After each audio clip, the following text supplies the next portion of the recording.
Terima kasih atas kesempatannya. Nama saya Rio Alfon Hendrawan dengan NIM 2019 310368. Kami dari kelompok 10. Terima kasih atas kesempatannya. Nama saya Azhara Salsabila Tika Firdaus dengan NIM 2019 310119. Baik, terima kasih atas kesempatannya. Perkenalkan, nama saya Risma Zainia dengan nomor NIM 2019 310171. Terima kasih atas kesempatannya. Di sini saya akan menjelaskan tentang definisi belanja dan beban. Definisi dari belanja dan beban ini adalah penurunan manfaat ekonomi atau potensi jasa dalam periode pelaporan yang menurunkan ekuitas yang dapat berupa pengeluaran atau konsumsi aset atau timbulnya kewajiban. Lalu yang kedua, definisi belanja ini merupakan semua pengeluaran oleh bendahara umum negara atau bendahara umum daerah yang mengurangi saldo anggaran lebih dalam periode tahun anggaran bersangkutan yang tidak akan diperoleh pembayarannya kembali oleh pemerintah. Selanjutnya di sini saya akan menjelaskan klasifikasinya. Klasifikasi ekonomi ini untuk pemerintah daerah terdiri dari beban pegawai, beban barang, beban bunga, beban subsidi, dan beban lain-lainnya. Klasifikasi ekonomi pada pemerintah daerah meliputi belanja pegawai, belanja barang, belanja modal, bunga, subsidi, hibah, bantuan sosial, dan belanja tak terduga. Yang ketiga, klasifikasi beban dan belanja berdasarkan organisasi adalah klasifikasi berdasarkan unit organisasi pengguna anggaran untuk pemerintah daerah, belanja sekretariat DPRD, belanja sekretariat daerah, provinsi atau kabupaten atau kota, dan lembaga teknis daerah tingkat provinsi atau kota atau kabupaten. Selanjutnya di sini saya akan menjelaskan juga metode pengakuan beban. Ada dua pendekatan beban dan juga pendekatan aset. Yang pendekatan beban ini di mana setiap pembelian barang dan jasa akan diakui atau dicatat sebagai beban jika pembelian barang dan jasa itu dimaksud untuk digunakan atau konsumsi segera mungkin. Yang kedua, pendekatan aset, di mana setiap pembelian barang dan jasa akan diakui atau dicatat sebagai persediaan jika pembelian barang dan jasa itu dimaksud untuk digunakan dalam satu periode anggaran atau untuk sifatnya berjaga-jaga. Selanjutnya, dan ini saya juga menjelaskan pengukuran beban diukur dan dicatat sebesar beban yang terjadi selama periode pelaporan. Yang kedua, belanja diukur jumlah pengeluaran kas yang keluar dari rekening kas umum daerah dan atau rekening bendahara pengeluaran berdasarkan atas bruto. Terima kasih. Selanjutnya dilanjutkan oleh rekan saya. Terima kasih. Baik, di sini saya akan menjelaskan tentang penilaian. Penilaian itu sendiri dapat ada dua, beban dan belanja. Beban itu dinilai sebesar akumulasi beban yang terjadi selama satu periode pelaporan yang disebutkan dalam laporan operasional sesuai dengan klasifikasi ekonomi atau line item. Kemudian yang belanja itu dinilai sebesar nilai tercatat yang disajikan pada laporan realisasi anggaran berdasarkan belanja langsung dan tidak langsung. Kemudian saya akan menjelaskan tentang akuntansi beban dan belanja SKPD. Pejabat di negara itu ada dua, ada PPK SKPD dan juga bendahara pengeluaran. PPK SKPD itu apa? Yaitu pejabat penata usahaan keuangan satuan kerja perangkat daerah. Itu mempunyai tugas pokok dengan penata usahaan keuangan daerah yang meliputi penelitian verifikasi akuntansi dan laporan keuangan diatur dalam Peraturan Menteri Dalam Negeri Nomor 13 Tahun 2006 tentang pengelolaan keuangan daerah. Menurut PP 58 Tahun 2008 Pasal 14 Ayat 2, PPK SKPD mempunyai tugas yaitu meneliti kelengkapan SPPLS yang diajukan oleh PPTK, meneliti kelengkapan SPPUP, SPPGU, dan SPPTU yang diajukan oleh Bendahara Pengeluaran. Kemudian menyiapkan SPM, menyiapkan laporan keuangan SKPD.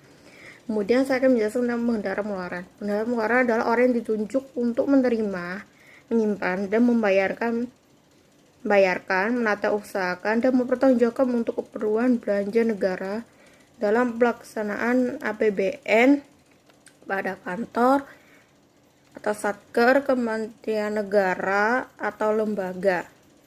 Ini sesuai dengan Peraturan Menteri Keuangan Republik Indonesia nomor 162 garis miring PMK 05 nomor 5 garis miring 2013 tentang kedudukan dan tanggung jawab bendahara pada satuan kerja pengelola anggaran pendapatan dan belanja negara.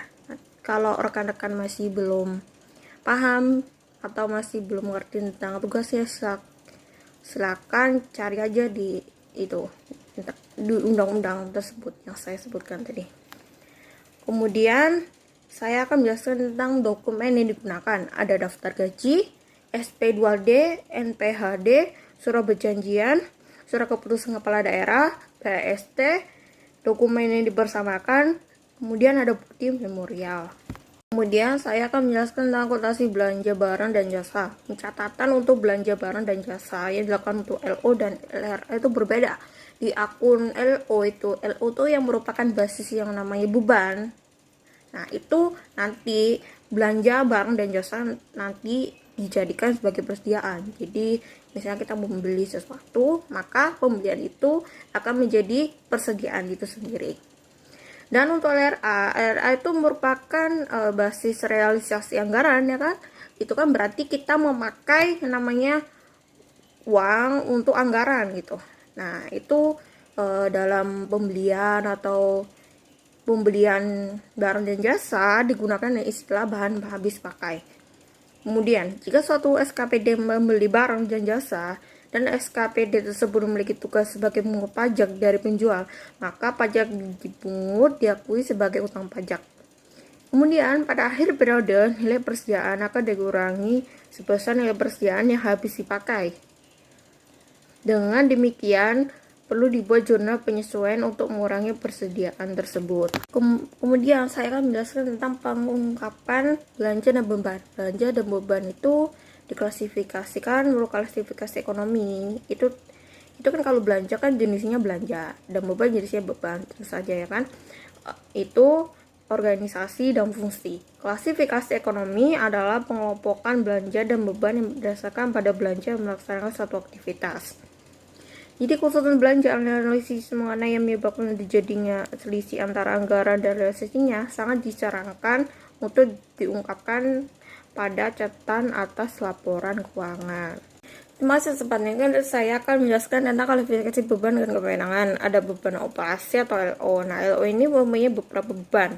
Beban pegawai itu kewenangannya oleh SKPD. Jadi yang menulis adalah SKPD, beban barang jasa juga SKPD, beban bunga adalah PPKD, beban subsidi juga PPKD, beban hibah itu ada dua instansi yang menulis, yaitu PPKD dan SKPD.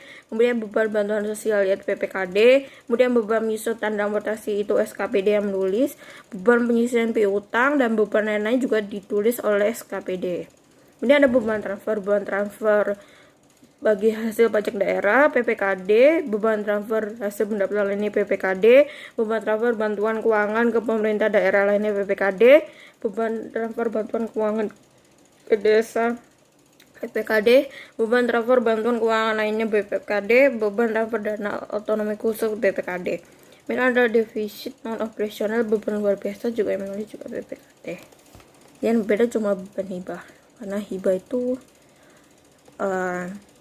artinya sebuah hadiah dari seseorang atau instansi gitu. Klasifikasi belanja dan kewenangannya, di mana ada berbagai macam belanja, kewenangannya dipegang oleh PPKD dan SKPD.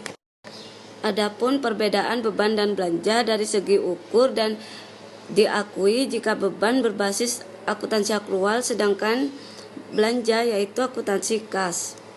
Dari segi pembentuknya, jika beban yaitu laporan operasional, sedangkan belanja laporan realisasi anggaran. Jika beban menggunakan kode akun 9, sedangkan belanja menggunakan kode akun 5. Salah satu contoh jurnal beban gaji yaitu beban gaji pokok pada RK PPKD atau jurnal laporan realisasi anggaran yaitu belanja gaji pokok pada perubahan SAL. Dan ada beban hibah dan bansos di mana beban ini diserahkan kepada orang yang membutuhkan atau pihak ketiga, misalnya seperti masyarakat. Dan adapun contoh jurnal pembelian atau persediaan alat tulis kantor. Jurnalnya yaitu beban persediaan ATK pada utang belanja barang dan jasa. Saya akan menjelaskan contoh jurnal beban penyusutan, di mana jurnalnya yaitu beban penyusutan pada akumulasi penyusutan. Dan beban penyusutan dan amortisasi ini adalah di mana nilai aset tetap yang bisa dialokasikan dan disusutkan. Dan adapun jurnal beban penyisihan yaitu beban penyisihan piutang pada penyisihan piutang. Dan di mana beban penyisihan piutang yaitu di mana taksiran nilai piutang yang tidak dapat diterima pembayarannya di masa yang akan datang oleh seseorang. Pemerintah daerah membuat surat keputusan kepada kepala daerah yaitu tentang beban subsidi, di mana jurnalnya yaitu beban subsidi kepada BUMD pada utang belanja subsidi BUMD. Dan adapun pemerintah daerah mengeluarkan beban transfer bagi hasil pajak yang dikeluarkan oleh kepala daerah, di mana jurnalnya yaitu beban transfer bagi hasil pajak pada hutang transfer bagi hasil pajak. Terima kasih.